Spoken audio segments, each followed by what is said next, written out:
सुन लीजिए, जिन घरों में लड़ाई झगड़े होते हैं उस घर में बरकत नहीं होती। किसी ने ज्यादा ले लिया कोई बात नहीं, अपना ही है। लड़ाई ना करना, झगड़े ना करना। तो केशव मेरे भाइयों को युद्ध चाहिए और जिसके पक्ष में मैं बिल्कुल नहीं, मैं भीख मांग लूंगा लेकिन अपने पुरखों के ऊपर मैं हथियार नहीं उठाऊंगा। केशव, मैंने आज तक आपसे कभी कुछ नहीं मांगा, हमने बहुत कष्ट सहे, हमें अपने पिता का वात्सल्य नहीं मिला, हम संतुष्ट हैं, हमें बिल्कुल कुछ नहीं चाहिए। हे माधव, कैसे भी इस युद्ध को रोक दीजिए, मैं इस युद्ध के पक्ष में बिल्कुल भी नहीं हूं। वहा युधिष्ठिर कमाल की बात कही।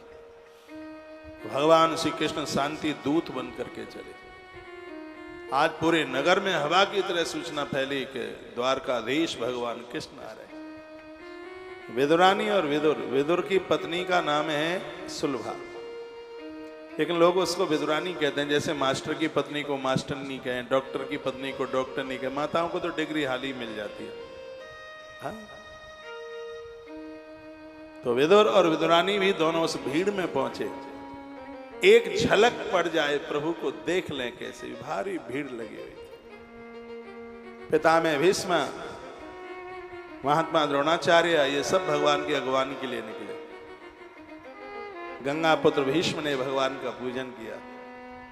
कृष्ण की आंख में आंसू आ गए। कहा, पितामह प्रणाम करता हूं, भाग्यशाली हूं कि मुझे बाबा भीष्म के युग में पैदा होने का सौभाग्य प्राप्त हुआ है।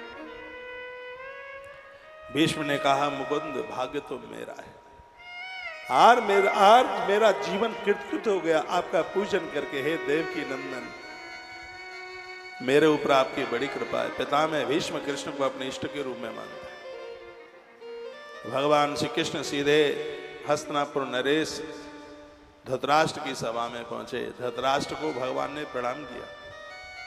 धृतराष्ट्र ने बैठने को जगह दी, कृष्ण का पूजन किया गया और दक्षिणा में एक गाय दी। यह ऐसा देवता है, भगवान श्री कृष्ण 125 वर्ष 7 महीना धरती पर रहे। जन्म से लेकर के अंत तक एक भी दिन ऐसा नहीं निकला, सिरा दे, एक भी दिन ऐसा नहीं निकला भगवान कृष्ण ने अपने हाथों से गोदान न किया हो। ये उनकी महिमा थी। कृष्ण जैसे राम जी प्रत्येक दिन अभिषेक करते हैं, कृष्ण प्रत्येक दिन यज्ञ करते थे, हवन करते। प्रत्येक दिन संत ब्राह्मणों को गोदान यह करना भगवान श्री कृष्ण का यह प्रत्येक दिन का काम था। धृतराष्ट्र ने गाय दी कृष्ण को। कृष्ण मुदित हो गए, खुश हो गए। कहा, राजन, आपने मुझे गौमाता भेंट की है, मैं अति प्रसन्न हूं। आपके कुल खानदान में मेरी बुआ आई है। मैं चाहता नहीं कि लड़ाई हो, झगड़ा हो। क्या आप जानते नहीं हैं कि ये पांडु पुत्र साधारण इंसान नहीं है, ये देवता ही इनके रूप में आए, भगवान पहचान। उसे बताने लगे धृतराष्ट्र को। तो धृतराष्ट्र को ऐसा लग रहा था कि कटे घाव पर किसी ने फिनाइल नमक डाल दिया, क्योंकि जब व्यक्ति का विनाश होता है तो विवेक पहले मर जाता है उसका। केशव ने कहा, राजन, संधि का प्रस्ताव लेके आया हूं। पांडु पुत्रों का जो भाग है उनका भाग आप दे दीजिए, लड़ाई का कोई मतलब ही नहीं, क्योंकि युद्ध होने से तो जिंदगी बहुत पीछे चली जाती है। ये सुन ले, वो सबके घर की कथा है, कहानी है।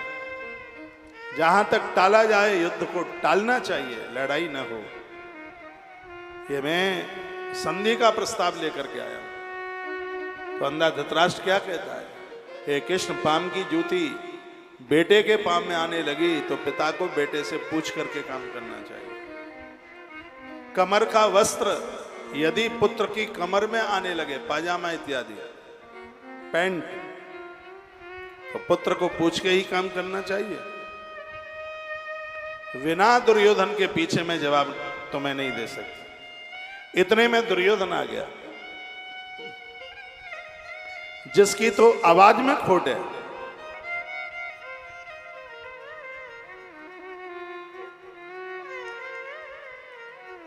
घास पर बैठने में ठीक नहीं लग रहा होगा, क्या करें, जिनका ये पार्क है उन्होंने कह दिया है कि हमारी घास खराब हो जाएगी, इसलिए हम तुम्हें कारपेट नहीं बिछाने देंगे।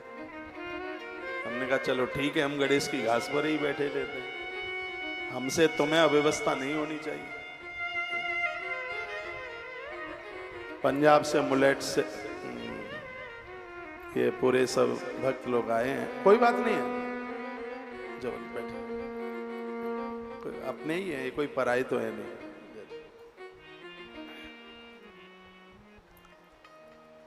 बोली बांके बिहारी लाल की। एक एक सूत्र, कोई बात नहीं, कोई बैठे रहे, बैठे बैठ।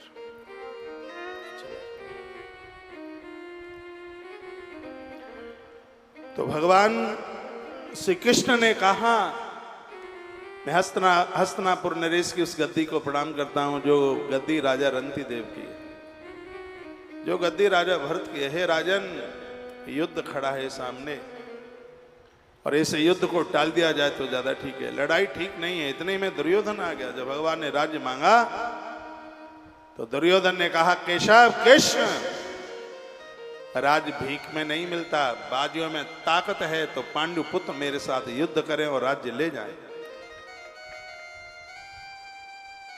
मैं राज्य नहीं दूंगा।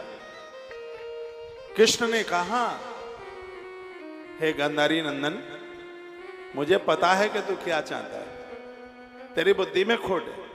और सुन, मैंने पांडवों को पूछा नहीं है और मैं अपनी तरफ से है बोल रहा हूं कि तू आधा राज नहीं दे सकता। तो 5 भाई हैं वो, और तूने पांचों के लिए एक एक गांव यानी 5 गांव दे दे, उसी से वो संतुष्ट हो जाएंगे। ये वायदा मैं अपनी तरफ से करता हूं, वो तो उससे कभी नहीं लड़ेंगे। ये पापी ये कहता है कि हे कालिया, तू 5 गांव की बात करता है, सुई की नोक जमीन पर जहां गिरे इतनी भी भूमि मैं नहीं दे पाऊंगा। इस धरती पर बेईमान बहुत हुए, लेकिन ऐसा बेईमान आज तक पैदा नहीं हुआ। धृतराष्ट्र की नियति में खोट, जिन्होंने भाइयों की संपत्ति खाई है वो इस कथा को सुन ले। जिन्होंने बेईमानी की अपने भाइयों के साथ, ये पाप और पुण्य सब यही है, सब यही चुकाना पड़ेगा। फिर यह नहीं कहना कि अस्पताल में हम सड़ गए, हर अस्पताल में हम मर गए। भैया, ये पैसा पैसा सब यहीं रहेगा। राजा भोज ने अपने चाचा के लिए एक पत्र लिखा था, उसमें लिखा था, चाचा जी, बड़े बड़े लोग यहाँ आए, 1 इंच जमीन नहीं ले जा पाए। मैं सोच रहा हूं क्या मेरा चाचा ये सब छाती पर रख के लेके जाएगा। उसको बड़ा अफसोस हुआ उस पत्र को सुनकर। एक कथा हमारे और आपके लिए मस्त जीवन जीना। यदि आपकी औलाद संस्कारी है, आपको कुछ भी देने की जरूरत नहीं है, वो सब अपने पुरुषार्थ के द्वारा इकट्ठा कर देंगे। बेईमानी का पैसा फेफड़ा फाड़ करके बाहर निकलता है, उनके ऊपर तो खून की बोतलें चढ़ती हैं, खून बदला जाता है, किडनी फेल और पता नहीं क्या क्या, सब तंत्र समाप्त हो जाता है। मैंने बोला है कि बीमारी भी किसी पाप का परिणाम ही है। भले ये बात बुरी लगती है, जो बीमार होते हैं वो कहते हैं क्या हमसे कोई पाप हुआ है? मैं कहता हूँ 100% हुआ है। वो कहा हमने तो किया नहीं, अभी नहीं किया, पहले किया होगा। जब हम अपराध करते हैं तो लगता थोड़ी है कि हमसे अपराध हो रहा है, अपनी कमी दिखाई नहीं देती है। बुरा काम का बुरा नतीजा नहीं मानो तो कर देखो। भगवान कृष्ण ने बहुत समझाया, लेकिन दुर्योधन की समझ में तो कोई बात ही नहीं आई। उसने कहा बिना युद्ध के मैं राज्य नहीं दे पाऊंगा। और जैसे ही भगवान चल पड़े, उसी समय शकुनी ने कहा, दुर्योधन, इन पांडवों के ऊपर एक हाथ इस कालिया कृष्ण का है और आज हमारे चंगुल में है, क्यों नहीं इसको बंदी बना लिया जाए। ये गुणहीन लोग तो ईश्वर को भी नहीं बख्शते। और मैं कहूंगा शकुनी जैसे लोगों का कभी साथ मत करना, जिसमें 3 दोष हैं, उसे शकुनी कहते हैं। 1 नंबर का कामी, 1 नंबर का क्रोधी और 1 नंबर का लोभी। ऐसे लोगों का, खोटे लोगों का साथ किया तो जिंदगी बिल्कुल बर्बाद हो जाएगी। दुर्योधन में बहुत गुण थे, लेकिन इस शकुनी ने उसका चौपट कर दिया। मैं बराबर कहता हूं, बुरा नहीं मानिएगा। बच्चों को अब मामा के यहाँ भेजें, जरूर भेजें, पर इतना ना भेजें कि सब ननिहाल के ही गुण चल के आ जाएं और अपने खानदान का कोई गुण ही ना रहे। इस बात का भी जरूर ध्यान रखिए। और ऐसा नहीं कि सब मामा खतरनाक ही होते हैं, ऐसा नहीं है। बड़े अच्छे अच्छे मामा हुए हैं इस धरती पर, बहुत बढ़िया बढ़िया मामा इस धरती पर हुए हैं। फिर भी अपने वंश और परंपरा के गुण संतान में आने चाहिए। और ये गांधारी ने अपने जीवन में इतनी बड़ी गलती करी कि दुर्योधन को कभी हटका नहीं, और वो शकुनी पता नहीं कौन से जन्म का बदला लेने के लिए आया था। और शकुनी ने इस पूरे खानदान का, पूरे परिवार का चौपट कर दिया। शकुनी ने कहा, दुर्योधन, कृष्ण के ऊपर, ये पांडवों के ऊपर एक कोई कृपा है तो इस कृष्ण की, इसको बंदी बना लिया जाए। इतना कहा, उसने अपने दूतों को कहा, लोग दौड़े। भगवान श्री कृष्ण ने मुड़ करके देखा और कहा, ये दुर्योधन, ये तो मुझे बांधने के लिए चला है, बांधने को सन्नाटा छा गया। केशव ने अपना विराट स्वरूप दिखा दिया, चरणों में गिर पड़ा दुर्योधन। शकुनी ने खड़ा किया, कहा, ये माया भी अपनी माया दिखा रहा है। समाज में ऐसे लोगों की कमी कहाँ है? तुम्हें कथा से रोकेंगे, तुम्हें मंदिर से रोकेंगे, तुम्हें गुरुओं के पास से जाने से रोकेंगे। ये सब शकुनी के ही तो खानदानी है। और ये कौन? इन लोगों का असर आपके ऊपर चढ़ता है। कर्ण बहुत बढ़िया आदमी था, लेकिन शकुनी की लुच्चागिरी ने उसको भी बर्बाद कर दिया। कृपया ऐसे लोगों से सावधान रहिए जो खुरापाती लोग, ये हमारे जीवन का बेड़ा गर्क कर देंगे। भगवान श्री कृष्ण वहां से चल पड़े और कहां गए? जो लंबे समय से गंगा के किनारे पर एक परिवार भगवान के इंतजार में, वह है माता विदुरानी। रोज भूखी बैठी रहती है, इंतजार करती है कभी कृष्ण मेरे घर आएगा। आज भगवान दरवाजे पर पहुंच गए, दरवाजा बंद था, विदुर घर थे नहीं। विदुरानी तो स्नान कर रही थी। विदुरानी, इतने में भगवान ने आवाज लगाई, काकी, तेरा कृष्ण दरवाजे पर खड़ा। जिस वस्त्र को पहनी थी, इतनी गरीबी थी, आधा कपड़ा देह पर पहनकर सुखाती है, फिर उसे बदलती है। वह दौड़ पड़ी, आई, कपाट खोला, भगवान ने अपना पीला पीतंबर काकी मां की देह पर डाल दिया। उंगली पकड़ करके विदुरानी कृष्ण को अंदर लेके गई। बड़े बड़े योगी जिस कन्हैया के लिए तरसते रहते हैं, एक गरीब नारी पत्ते खाकर, यह पति पत्नी दोनों गंगा का जल पी करके अपना गुजारा कर रहे हैं। कौन कहता है भगवान अमीरों के यहां थे? भगवान कहते हैं, मुझे ना रूप प्रिय, ना मुझे धन प्रिय, मुझे तो भक्त की श्रद्धा प्रिय है। विदुरानी के घर में उल्टे पटा पर भगवान बैठे हैं और कृष्ण कहते हैं, काकी, आज तो भूख ज्यादा ही लगी है। 56 भोग दुर्योधन ने पर उसे ठुकरा दिया, और यहां भगवान भोजन मांगते हैं। दरवाजे पर अतिथि आवे, मेहमान आवे, साधु ब्राह्मण कोई आवे और तुम्हारे घर में खाने को मांगे, तुम्हारा तो भाग्य ही जग गया, ये समझ लीजिए। कृष्ण ने आज खाने को मांगा, कहा, काकी, भूखा ज्यादा हूं, कुछ खाने को तो कुछ दे दो। विदुरानी रो पड़ी। विदुरानी कहने लगी, गोविंद, रोज इंतजार किया है, रोज प्रतीक्षा की है, आप नहीं आए। आज मेरे घर में खिलाने के लिए कुछ भी नहीं है, आप कृपा करके पधारे। भगवान कहते हैं, भाव का भूखा हूं मैं, भाव एक सार है, भाव से भज लो मुझे तो भैया भव से बेड़ा पार है। प्रेम गली अति सांकरी, जामे दुई न समाये। प्रेम का रास्ता तो बहुत सकरा है, इसमें चाहे संसार को बैठा लो, चाहे भगवान को बैठा लो, यहां सब नहीं बैठ पाए। आंख में अश्रुपात था। कदली फल, ऊपर बहुत पुराने केले के फल रखे हुए थे। माई ने उनको निकाला, गिदी बाप धरती पर, छिलका गोविंद के हाथ में दिया, कहा, माधव भोग लगाओ। कृष्ण ने छिलका जेब पर रखा। त्रेता के बेरों की याद आ गई। कृष्ण बोले, माई, या तो मुझे त्रेता में माता सबरी के बेरों में आनंद आया, या आज तेरे इन छिलकों में आनंद आया। आपके यहाँ कोई मेहमान आए, इतना परोस के रख दें कि थाली में जगह ही नहीं हो, कटोरी हो 56। स्वाद पदार्थ में नहीं होता, स्वाद भावना में होता, श्रद्धा में होता। आप कितने भाव से जिमा रहे हैं, स्वाद तो उसमें होता। गरीबों के घर में बहुत आनंद आता है खाने में। सूखी बाजरा की रोटी है, पुदीना की चटनी है, सरसों का साग है, थरिया ही है, बस उसी में सब डाल दिया, कटोरी भी नहीं है, उसको सतुआ की तरह सान करके उसको भी खाने में बड़ा आनंद आता है। वह तो गोविंद का 56 भोग लगाते हैं। कहीं भी ठाकुर जी ने जिक्र किया हो, किसी पुराण में मुझे आप बता दीजिए, भगवान ने मुझे ये कहा हो कि उसके 56 भोग में मुझे बहुत आनंद आया, एक भी कोई प्रमाण हो तो मुझे आप बता दें। परमात्मा ने ये कहा कि फला आदमी ने मेरे 56 भोग लगाए और उसमें मुझे बहुत रुचि आई और मैं बहुत प्रसन्न हो गया खा पी करके। मैंने इतने पुराण पढ़े, कहीं भी मुझे ये लिखा हुआ नहीं मिला। इसका अर्थ ये नहीं आप 56 भोग ना लगाएं, जरूर लगाइए।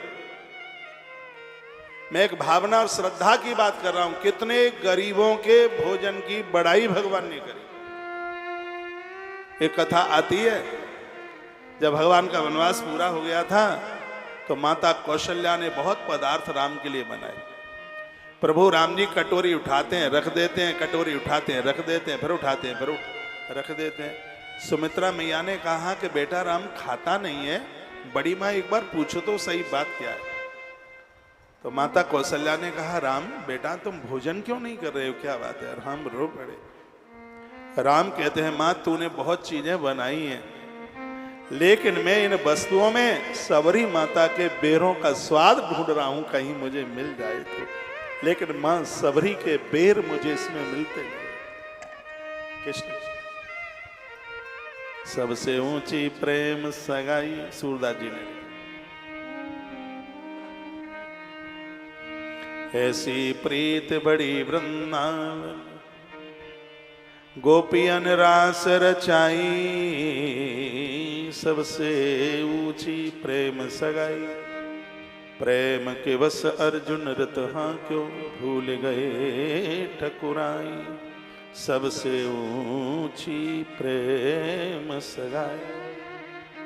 राजसु यज्ञ उदिष्ठर कीनो बामे पात उठाई, सबसे ऊंची प्रेम सगाई। परमात्मा तो प्रीति को मानते हैं, उन्हें किसी की कोई वस्तु से कोई लेना देना नहीं है। आज माता विदुरानी के सूखे छिलकों के ऊपर गोविंद रीझ गए, आंख में आंसू आ गए। विदुरानी ने कहा प्रभु लगता है कि मेरे पदार्थ आपको अच्छे नहीं लगे, इसलिए आप रो रहे हैं। कन्हैया ने कहा माँ ऐसा नहीं है, तो फिर मैं इसलिए रो रहा हूं कि मुझे आने में देर हो गई, मुझे और पहले आ जाना चाहिए था, मां देरी से आया।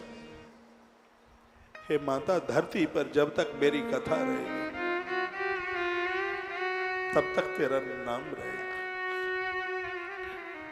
दुनिया में फल बहुत होंगे, मेरा एक रूप सत्यनारायण का है। सत्यनारायण की कथा पंजीरी और केले के बिना पूरी ही नहीं होगी। आज भी उसमें पंजीरी चलती है, केला चलता है। परमात्मा को रिझाने के लिए भावना चाहिए। विदुरानी के ऊपर बड़ी कृपा करी, इतने में विदुर जी आ गए। विदुर नहीं घर थी विदुरानी, घर में विदुरानी थी। विदुर जी आए अचानक, उन्होंने कन्हैया के हाथ में छिलके देखे, उन्होंने डांट के कहा विदुरानी पगली हो गई हो, कृष्ण पहली बार आया तुम छिलके खिलाती हो। तो भगवान ही बोल उठे। भगवान ने कहा काका जी मुझे वस्तु नहीं, मुझे तो भक्त की भावना चाहिए। आज मैं तृप्त हो गया, आज मैंने बहुत खाया है, मैंने जीम लिया। रो पड़े विदुर। कृष्ण कहते हैं विदुर को काका जी आपने मेरे लिए बड़े बड़े अपमान झेले। सबरिया तेरे लिए मैंने लाखों के बोल सहे, सवरिया तेरे लिए लाखों के बोल सहे, सवरिया तेरे लिए मैंने लाखों के बोल सहे, सवरिया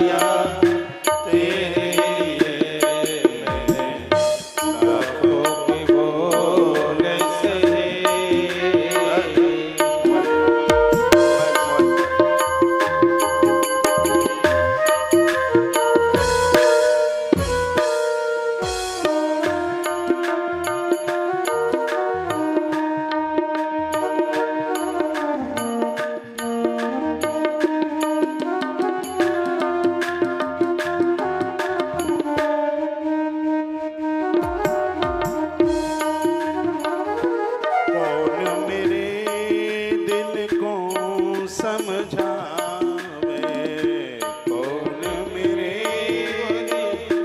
को समझावे, कौन मेरे मन को समझावे, जब जब याद तुम्हारी आवे, जब जब याद तुम्हारी आवे, तेरे ही चरण गए सवैया, तेरे लिए मैंने लाखों के बोल सहे सवैया, तेरे लिए मैंने लाखों के बोल सहे सवैया, तेरे लिए मैंने लाखों के बोल सहे सवैया, तेरे लिए। भगवान कहते हैं कि तुमने मेरे लिए बड़े बड़े अपमान सहन करे।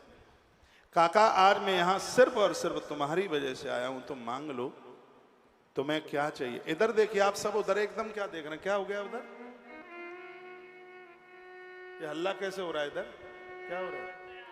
हाँ?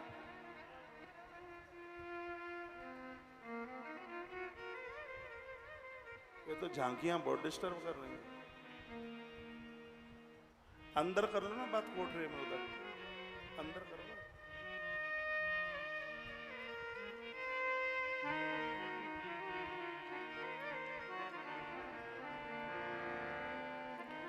काका जी आप हमसे कुछ मांग लो, तुम्हें क्या चाहिए मांग ले। महात्मा विदुर की आंख में आंसू आ गए। कहा केशव यदि आप दे सकते हैं तो ये दे दो, मेरा हमेशा अपमान होता रहे। कुंती माता ने दुख मांगा, विपत्ति मांगी, विदुर जी ने अपमान मांगा। कहा प्रभु मैं समझ चुका हूं, जहां अपमान है वहां आप हैं। जब तक मुझे सम्मान मिला आप नहीं आए। दुर्योधन की सभा में मेरा अपमान हुआ, आप मेरे आंगन में खड़े हैं, मैं भाग्यशाली हूं। जिन जिन का अपमान धरती पर हुआ, जिन्होंने सहन किया, उन्हें भगवान मिले, चाहे ध्रुव हो, चाहे विभीषण हो, चाहे मेड़ता की मां मीरा हो। जिसने अपमान को सहन किया उसके ऊपर भगवान गोविंद की कृपा बरसी। अपमान भी यदि समाज करता है तो उसको भी पी जाइए, घुट्टी बना करके उसको भी पी जाए। भगवान ने ऐत की कृपा का वर्षण किया, भगवान चले गए, विदुर ने घर छोड़ा, सीधा वृंदावन में आना हुआ। उद्धव से मुलाकात हुई, फिर हरिद्वार पहुंचे। हरिद्वार में उद्धव ने विदुर को ऐसे भागवत की कथा सुनाई भैया, जैसे हम और आप सालासर में बैठ करके सुन रहे हैं, सुना रहे हैं। तीर्थ में हरिद्वार में कथा उन्होंने सुनाई। तीर्थ की कथा का प्रभाव ही अपने आप में बड़ा विलक्षण होता है। कुछ प्रश्न किए थे महात्मा विदुर ने, श्री उद्धव जी ने उनका समाधान किया। कहा लोग सुख के लिए कर्म करते हैं, लेकिन सुखाय कर्माण करोते लोग, लेकिन उसके बदले में दुख ही मिलता है। कारण का भावना ठीक नहीं है, लक्ष्य ठीक नहीं है, इसलिए ऐसा होता है। तत्पश्चात पूछा दुनिया कैसे बनी, इसको आप हमें समझा दें, जगत किसने बनाया? तब जवाब दिया विधाता ब्रह्मा ने अपने आप को दो भागों में बांटा। एक भाग से स्त्री, बच्चे ज्यादा पूछते रहते हैं कि दुनिया किसने बनाई। परम ज्योति में से एक दिव्य रूप प्रकट हुआ। महेश्वर ने शिव महापुराण के अंतर्गत पूरे जगत की रचना की। विधाता ब्रह्मा बने, उन्होंने अपने आप को दो भागों में किया। एक भाग से स्त्री बनी जिसका नाम है माता शतरूपा। इस मृत्यु लोक की सबसे पहली कोई नारी है तो उसका नाम है माता शतरूपा। सबसे पहले माता शतरूपा इस धराधाम पर चल करके आई। यदि कोई पुरुष धरती पर सबसे पहले आया उसका नाम है श्री मनु जी महाराज। मनु नाम से ही हम और आप सब मनुष्य कहलाते हैं।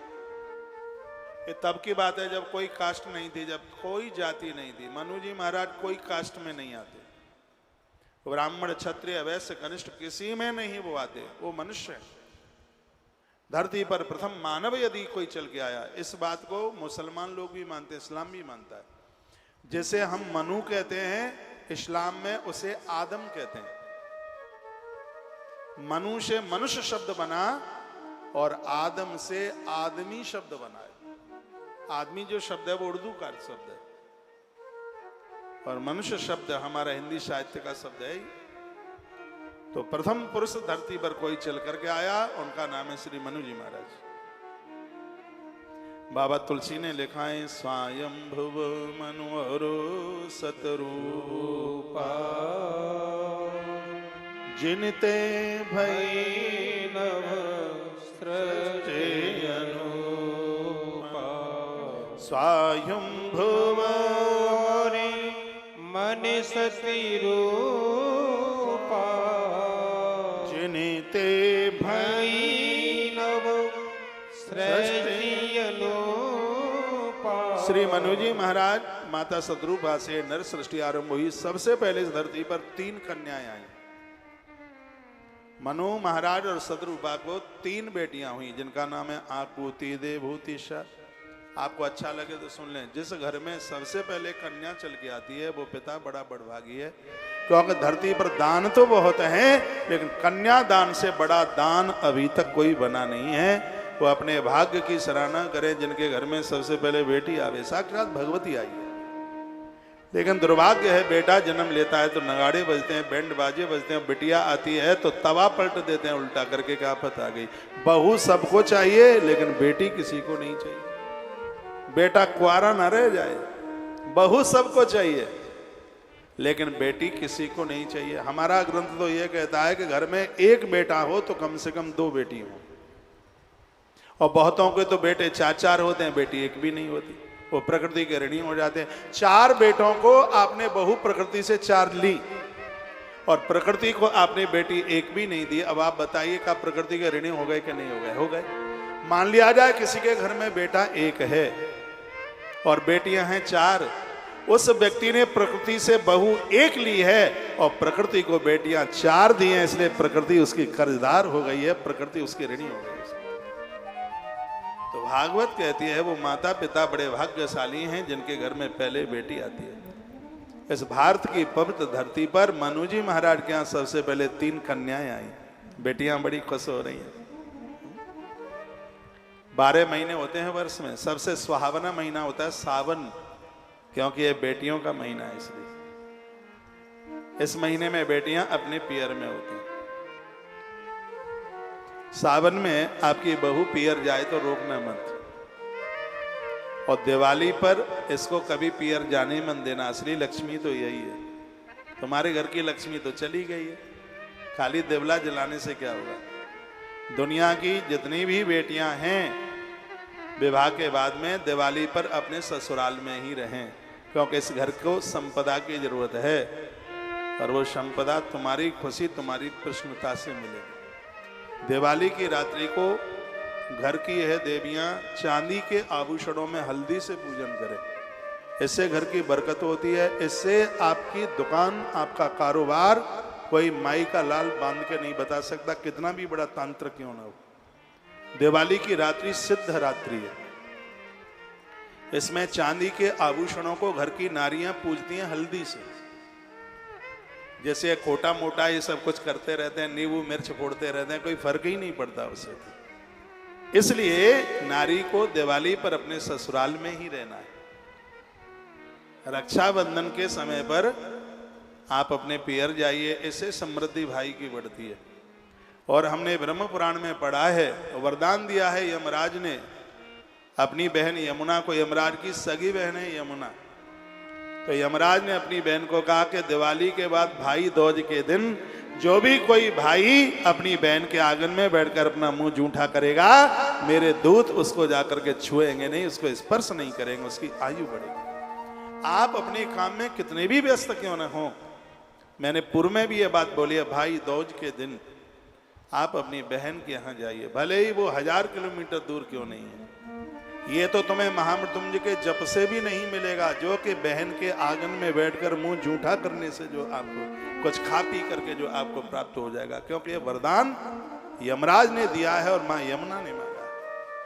माँ यमुना ने भाई के भाल के ऊपर तिलक किया तो यमराज ने कहा बहन मांग ले क्या चाहिए। तो यमुना मैया कालिंदी रो पड़ी और कहने लगी आज की तिथि में जो भी कोई भाई अपनी बहन के आंगन में बैठ करके भोजन करे, अब तो आंगन रहे ही नहीं है, कमरे में भोजन कराने का मातम नहीं है। घर का जो आंगन है वो बड़ा सिद्ध है। आंगन में तुलसी लगा ली जाए तो घर का पितृदोष समाप्त हो जाता है। पूरे प्लॉट का जो केंद्र है मत्स्य पुराण में लिखा है उसके ऊपर कोई दीवार नहीं लगनी चाहिए। बाथरूम टॉयलेट के बगल में ना मंदिर हो ना रसोई हो। अब जगहों का अभाव है, मानते नहीं, पे तोड़ा फोड़ी करते रहते हैं। प्लॉट की जो प्रमुख जगह वहां पर कोई दीवार नहीं, वहां पर कोई निर्माण नहीं, वो केंद्र बिल्कुल खाली होना चाहिए। क्या अद्भुत बातें कही है कि बहन के आंगन में यदि कोई भाई इस दूज को आकर के भोजन करता है तो भैया वरदान दे दो, उस बहन के भाई की उम्र बढ़े, आयुष बढ़े, तेरे दूत उस घर में प्रवेश न करें। यमराज ने कहा मैंने दिया, और ये वचन यमराज ने दिया है। इस बात के ऊपर मैंने बहुत जोर दिया। भाई दूज के दिन अपने पति के साथ में बहनें पियर पहुंचती हैं टीका करने के लिए। ऐसा लग रहा है गंगा नहाने को चली गई है भगत के घर। उस दिन तो इन साधकों को गंगा नहाने के लिए आना चाहिए। गंगा ही जाए, ये तो सब उल्टियां बातें हो गई। उस दिन बहन ना जाए, भाई दूज वाले दिन, उस दिन भाई का दायित्व है, भाई जाए। जैसे रक्षाबंधन के समय पर भाई राखी बंधाने के लिए बहन के यहाँ थोड़ी जाता है, बहन खुद जाती है राखी बांधने के लिए। ये तो सब त्योहारों का वर्णन हमारे ग्रंथ में किया गया। तो बड़ी अद्भुत बात कही। एक बार जयकरा लगाइयो, बोलो भक्त वत्सल भगवान की, श्री हनुमान जी महाराज की। वहीं आ जाइए, 3 बेटियों ने जन्म ले लिया। आकुति देवहूतेश, माता रिकॉर्ड कर रही है, आपके मोबाइल में ये बात न रह जाए, इसको आगे भेजिए, आगे भेजिए इसको। बहन भाई की बड़ी महिमा है। बच्चों का विवाह देहली पूजन बहन से या बुआ से कराओ।